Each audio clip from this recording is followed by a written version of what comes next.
வணக்கம் ஓம் நமச்சிவாய. இன்றைக்கி என்ன சமையல் நம்ம வீட்டில் பார்த்துருவோமா? ஃபஸ்ட்டு வந்து ஸ்கூலுக்கு போகிறாங்கல்ல பசங்க, அவங்களுக்கு சூடான வெங்காய ஊத்தப்பம். இது ரொம்ப சூப்பராக இருக்கும் சாப்பிட்றதுக்கு. அது கூட ஒரு பனானா. இது காத்தால டிஃபன் அவங்களுக்கு கொடுக்க போகிறேன். சாப்பிட்டு ஸ்கூல் கிளம்பணும். நெக்ஸ்ட்டு லன்ச்சு ஞாபகம் இல்லாமல் கட்டிட்டேன். இருந்தாலும் இந்த ரைஸ் என்னென்னா கருவேப்பிலை கொத்தமல்லி அதெல்லாம் போட்டு செஞ்ச ரைஸு சாதம் ரொம்ப நல்லாயிருக்கும், டேஸ்ட்டாக இருக்கும். அப்புறம் இன்றைக்கி பொரியல் என்ன தொட்டுக்கிறதுக்கு அப்படின்னு பார்த்தீங்கன்னா வெண்டைக்காய் பொரியல். சரி, அப்போது கொத்தமல்லி சாதம் வெண்டைக்காய் பொரியல்.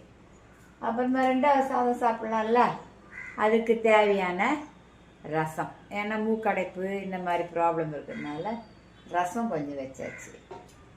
இன்றைக்கி ரொம்ப சிம்பிளான சமையல் தான். காலையில் வெங்காயம் ஊற்றப்போம், ஒரு வாழைப்பழம், அவ்வளோதான் பிரேக்ஃபாஸ்ட்.